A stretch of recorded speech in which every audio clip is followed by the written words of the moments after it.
आज कोटपाड़ श्री चैतन्य मंदिर निकट में इस्कन आयोजित श्रीमद् भागवत कथा और प्रवचन कार्यक्रम महांती साही निकट में पुराणा तहसिल पड़िया अनुष्ठित हो जाएछि। एही कार्यक्रम में भुवनेश्वर आसिथिबा इस्कन ब्रह्मचारी श्रीपाद अक्षय हरिदास मुख्य प्रवक्ता दिव्य हरिकथा और भागवतर गाथा विशेष भाव विस्तृत भाव में वर्णना करथिले। एही कार्यक्रम मे 24 तारिख आरंभ हुई आज मे 30 तारिख पर्यंत प्रत्यह संध्या 7 घंटा ठारू आरंभ हुई 9 घंटा पर्यंत चालू रहितला। विशेषकर 24 तारिख दिन कार्यक्रम आरंभ में नगर परिक्रमा सहित हजार हजार भक्तों उपस्थित रे कोटपाड़ सहर परिभ्रमण सह भक्तिमय परिवेश रे देखा मिलता। विशेषकर भीषण गरम सते परिक्रमा समय कोटपाड़ सहर कुसुमी छक निकट में जलपान भाव में दहीपणा समस्त भक्त मान दि जाइतला।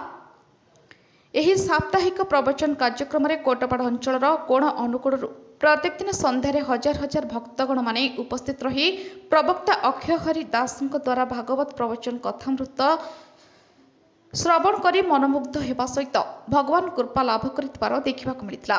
जो भगवान नाम हरे कृष्ण महामंत्र एटा प्रचार हम तेणु भागवतम कथा माध्यम केवल यहाँ ही प्रयास भगवान बाणी भगवान नाम सर्वत्र प्रचार हो समस्ते से भगवान भक्ति को स्वीकार करूँ भक्ति जाजन करूँ जीवन को सफल करूँ से उद्देश्य ये कार्यक्रम होती आपने समस्ते सहयोग कर आपण सहयोग ये कार्यक्रम गढ़ी उठी समस्त श्रोता भक्त मानक भी बहुत बहुत धन्यवाद।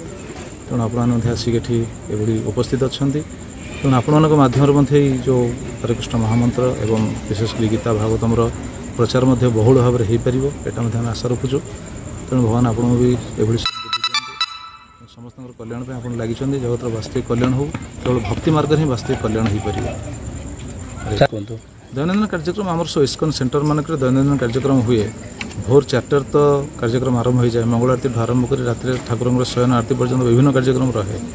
तेणु दैनंदिन जीवन में प्रत्येक व्यक्ति ये कार्य करवा उचित भगवान सहित युक्त हो समस्त कार्य करवा उचित कि लोक मैंने मायर भ्रमित हो केवल निजर कार्य समस्त समय को व्यय कर केवल जीवर बंधन नहीं कारण तो से विषय को आम भागवत कथा माध्यम श्रवण कर बुझीपार जो मैंने वास्तविक बुझीपारे से जीवन को सफल करें से प्रयास।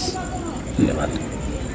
हरे कृष्ण आ जो आज 6 दिन है जो भागवत कथा चलती बहुत जो जीवर जो पुनर्जन्म बारंबार जो जगत आम से विषय जापर कहीं आम ये जगत पड़े कौन पर दुख पाचे कौन पर परिस्थिति सृष्टि होती सबकि प्रभु ठार आम जाना पाइलु ता हमको बहुत जो गभीर ज्ञानटा जेहेतु प्रभुजी बहुत सरल भाव में आमको बुझाऊँच ता हमको भितर हृदय पूरा छुईची और समस्ते जापारे आम कहीं जगत आसी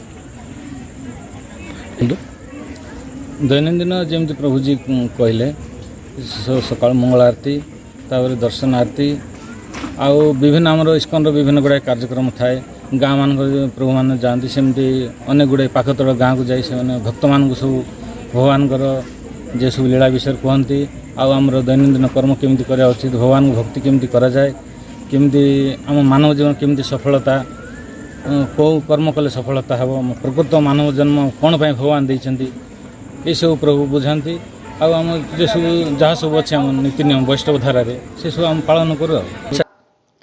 परिशेष भजन कीर्तन प्रवचन सहित समस्त उपस्थित भक्तगण मानकु पई अन्न प्रसाद आयोजन करा। सूचना था कि प्रत्येक संध्या प्राय 10,000 ऊर्ध्व भक्तगण माने उपस्थित रही अन्नप्रसाद सेवन करिथिबार देखा मिलता।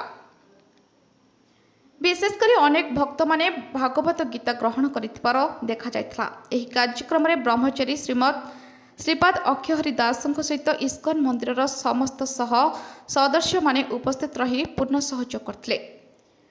Kotpad Ajay Kumar Mishra report ज्योतिप्रभा news.